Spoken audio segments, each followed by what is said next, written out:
Hi guys! Welcome again for another unboxing of Bon Teltor channel. Paki-subscribe lang and watch. Sana supportahan niyo po yung channel ko. So, in further ado, ito na ang susunod na figure. Darren! Marvel Legend She-Hulk. Nasa retro card na Iron Man. Okay? So, ito yung itsura niya sa front. Sa gilid, wala siyang gilid. So, see-through lang siya. Same lang sa kabila. So, yung mismong likod lang ang meron makikita. So, yan po. So, kung gusto nyong basahin to, medyo hindi kaya kasing i-zoom dahil sa sobrang laki ng karton. I-GMG nyo na lang o i-GMB mo. Ano ibig sabihin? I-Google mo boy or i-Google mo girl kung ano man yung gusto nyong malaman kay She-Hulk. So, sa likod ng box, walang masyadong hindi nakikita yung mismong mga character na kasama. As in, plain lang siya na drawing. So, yun lang. So, okay. So, ang susunod natin is i-open ito, i-unbox in 3, 2, 1.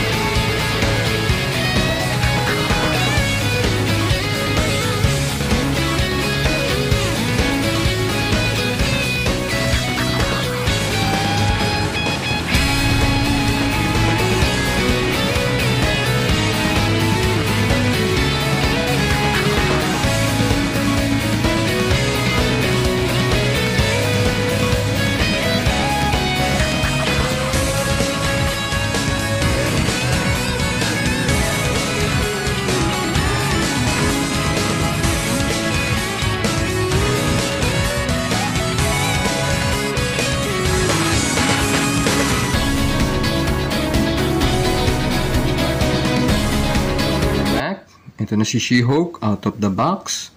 So, check natin yung mga kasama ni She-Hulk. Una yung isang pair of alternate hand. Ito yung parang nagpa-punch. Punching hand. Okay? Shuk, shuk, shuk, shuk. Di ba? Okay. Mahilig kasi si She-Hulk mag-clobbering. Then, yung kanyang props na parang sinirang rifle, binend. Siguro paghawak niya, nabeben yan, siguro, yan. Then, yung mismong figure, okay? Tignan natin na maigi. Okay. Nung una, akala ko kasi laki niya yung dating, naging She-Hulk, yung modern She-Hulk, kung makikita nyo. Masyadong malayo ang laki niya. So, in comparison, ito yung si Wonder Princess. Masyadong maliit. Mahirapan akong itayo si Wonder Princess minsan. Okay. Masyado siyang maliit kung sa tatlo. Paano pa kaya si Hercules?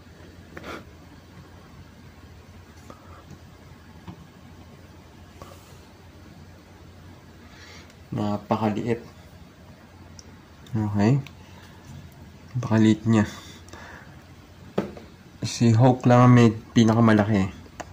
Balik ko lang muna to. Oops. Balik ko lang muna sila. Then, i-comparison ko kay Cousin. Yan, si Cousin. So, siya yung pinakamalaki sa lahat. So, ang kaso lang yung parang yung kulay hindi magkapareho. Ganun ba talaga sa comics o same green lang sila na apple green ang nangyari kay She-Hulk? Hindi ko alam, pero i-comment nyo kung may mako-comment kayo regarding sa color, kung okay ba sa inyo yung kulay o hindi. If the color is right, comment. If the color is not, comment. Okay? And why? Okay? So, ito na siya.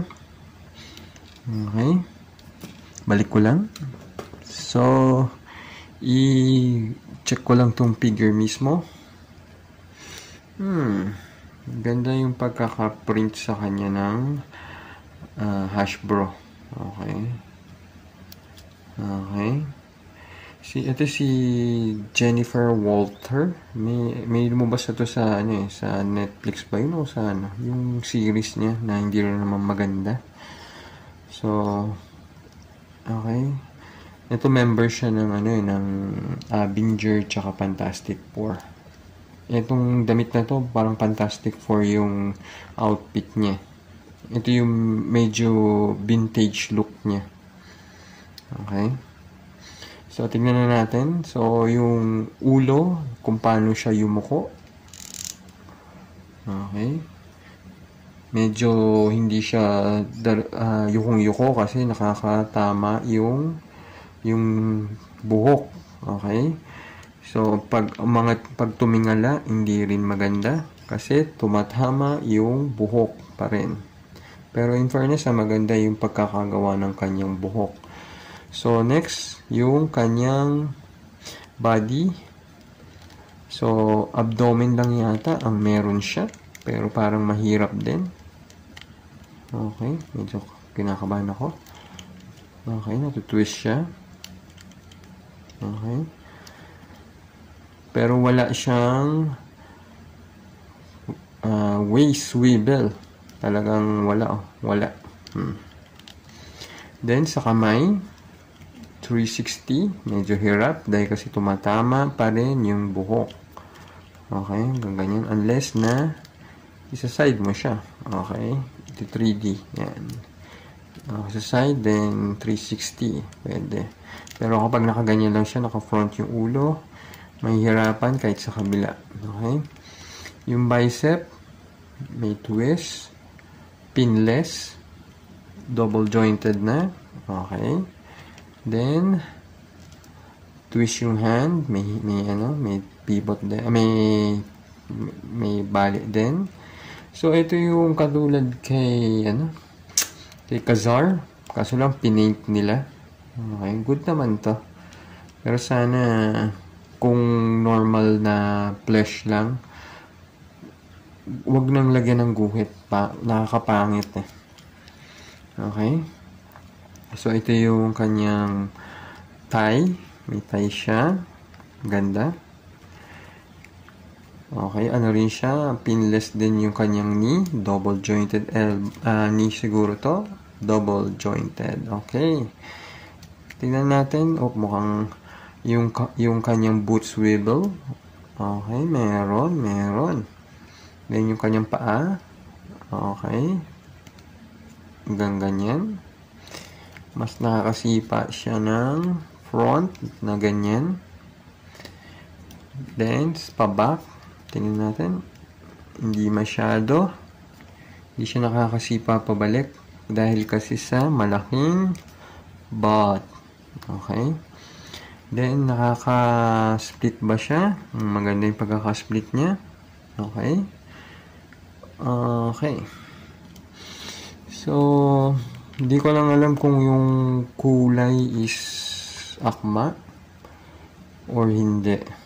Pero parang ibang-iba siya yung kulay ni Hope dito. Or baka ganyan talaga kulay niya. Na light lang. So, ang best talaga dito yung nagpaganda yung pagkaka-print nitong mukha. So, sana naglabas din ng isang alternate head na angry face ba. Okay. Ganda rin ang likod niya. Tama? Oh, pang pictorial. Pictorial talaga. Ang ganda. Maganda siya. In fairness. Teka lang, ayusin lang natin. Okay. Napakaganda niya, in fairness. Walang kabig. Siya na yung pinakamalaking figure sa babae. Kala ko talaga nung una ito.